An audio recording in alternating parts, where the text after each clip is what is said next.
Circumcised people of Reddit. What's your stance on the practice? Would you prefer to be uncut? I don't know what it would be like to be uncut, so I am unable to know if I would prefer to be uncut. Edit. Thank you for the awards.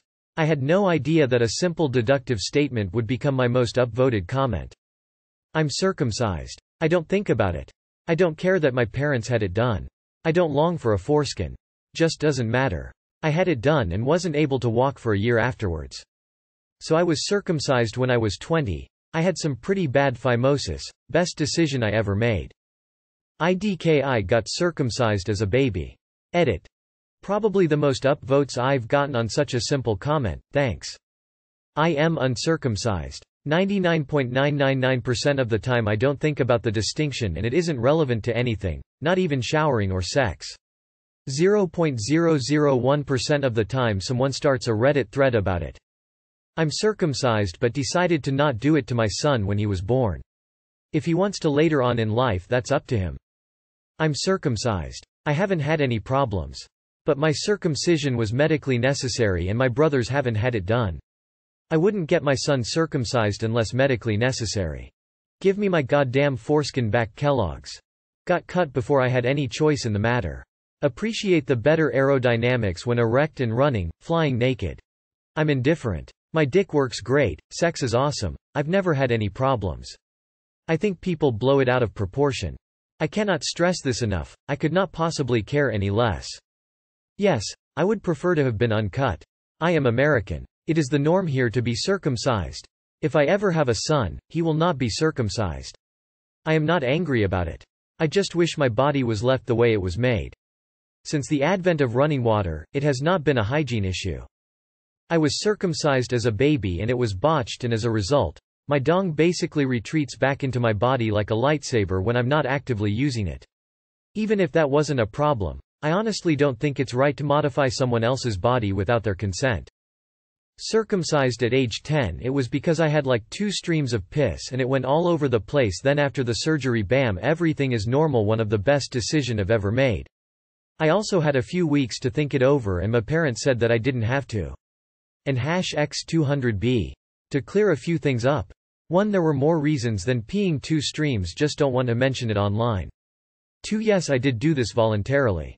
3. Yes, it was a genetic defect, so it would have gotten worse. I mentioned this in a comment below. And #X200B. Edits.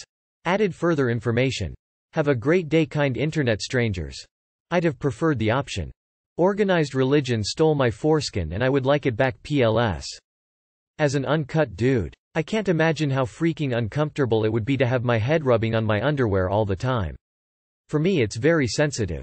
If it pokes out and rubs, it's very irritating. You must become desensitized, I guess.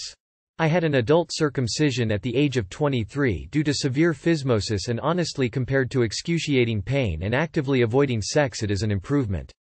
I do, however, miss the increased pleasure. I had it done at 27 to treat phimosis. If you're suffering from that or something similar, I cannot recommend it enough, as it basically makes all of your medical problems go away. I wouldn't do it for cosmetic reasons, though. Pros. Way easier to clean. Penis got thicker since it didn't have tight skin holding its true size back. Peeing is easier. It was easy before. But now you can just stand there. Cons. Recovery, while short, is a bitch. 2-tone penis. I don't really care about this much. You lose the sensation on the glands. I genuinely miss this. How can you tell if a person is a douchebag? The amount of weird, tough guy window stickers on the back window of their vehicle. Everything is a competition. You say you had a long day and you're tired? Well, their day was harder and they're more tired. In a conversation, if they often use phrases like, not to brag, but, and/or are constantly making empty threats. How they treat anyone performing any service for them. Servers, taxi drivers, etc. They decide whether or not a shitty comment they made was just a joke, based on people's reaction.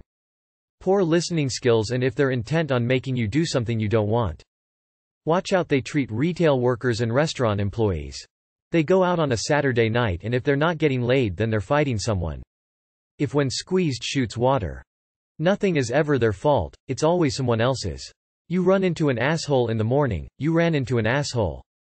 You run into assholes all day, then you're the asshole. The acid test is always how they interact with waiters, waitresses. I walk with a cane because of nerve damage in my legs. And was walking to my car, and tripped and fell on the ground. Hurt myself pretty good on the fall. But as I was falling, me and this soldier locked eyes as I'm heading face first to the pavement. I hit the ground hard and he just stepped over me, and went on like I wasn't there in need of help. I live in the US.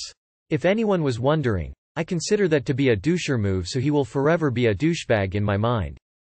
Ask them if their name is Jake Paul. If they say yes, then they are indeed a douchebag. They have to be the center of attention whether small or big occasions. This being obnoxiously loud, showing off etc. Second would be acts different around various people, to once again show off. By the way they treat others. Brings an acoustic guitar to a house party. Where they put their shopping cart in the parking lot. How they treat lower intelligence animals like bugs, fish. How they speak to service providers. How they talk to people they are mad at. They lack self-awareness and have the inability to sympathize with others. By the cockiness and condensing tone of voice. Always a victim in their stories. So the landlord was an absolute asshole. She kept being annoying about rent, my tenancy agreement, and clearly had a problem with me generally. Then she says that I have to leave. I mean seriously. She can't put me on the street. What's her problem?